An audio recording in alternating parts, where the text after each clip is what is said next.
వినవే బాలా నా ప్రేమ గోల గుబుల్ గుబుల్గా. ఆ తర్వాత ఏంటబ్బా? ఏది ఏమైనా పాత పాటలు మర్చిపోవటం క్షమించరాని నేరం. మళ్ళీ మొదలుకొద్దాం.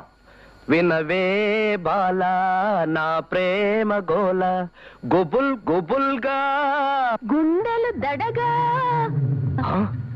ఎవరది పాటల్లో జొరబడి పదాలు మార్చేసేది? వినరా బావా నా ప్రేమ గోల. నేనే బావా బాలకుమార్ని, మన ఇంటి ఓనర్ని. మన ఇల్లు ఏమిటి? మన ఇల్లు ఇది నీ ఇల్లు, నేను అద్దెకుంటున్నాను. ఇంకొకసారి నన్ను బావా అని పిలిచావో ఈ సబ్బు బిళ్ళ మీకు చచ్చిపోతాను. అవేం మాటలు బావా పొద్దున్నే. అయినా నిన్నందరూ బావా బావా అని పిలుస్తున్నారు కదా అని నేను కూడా ముద్దుగా బావా బావా అని పిలుస్తున్నాను. అందరూ ఉత్తినే పిలుస్తారు, కానీ నువ్వు ఫీల్ అయిపోతున్నావు. అసలు నాకు బుద్ధి లేదు. సలక్షణంగా బాదరబందీ వరప్రసాద్ అని పేరుండగా అంత రాస్తే రీఫులు అరిగిపోతుందని ఇంటి పేరులోని బాని అసలు పేరులో వాణి తీసుకొచ్చి బావా అవ్వటం, నీకు దొరికిపోవడం నేను క్రితం జన్మలో చేసుకున్న పాపం. బాధపడకు బావా, ఇవాళ నుంచి నీకోసం నేను కూడా పేరు మార్చుకుంటాను. బాలా కుమారి.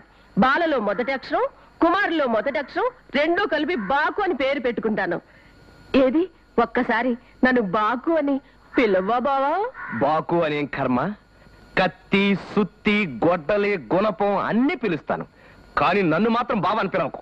నేను కాస్త ఒళ్ళు చేయడం వల్ల నీకు నేను ఆనడం లేదు, కానీ 16 ఏళ్ల వయసప్పుడు నన్ను చూసి ముచ్చటపడి మా ఇంటికి పేపర్ తీసుకొచ్చే కుర్రాడు నన్ను పెళ్లి చేసుకుంటా అన్నాడు. వాడి కట్టుకున్నా పోయేది. అవును, కట్టుకుంటే వాడు పోయేవాడు. చూడు బాకు, ఇంకా ఎందుకు వచ్చిన ఆరాటం? అయిపోయింది, 3 వంతులు అయిపోయింది. ఇంకో 10 ఏళ్లు నీది కాదనుకుంటే హాయిగా దుకాణం మూసేయచ్చు. ఈ 10 ఏళ్లు కృష్ణారామ అనుకుంటూ హాయిగా ఉండు. ప్రస్తుతనే వస్తా. అంతేనా బావా?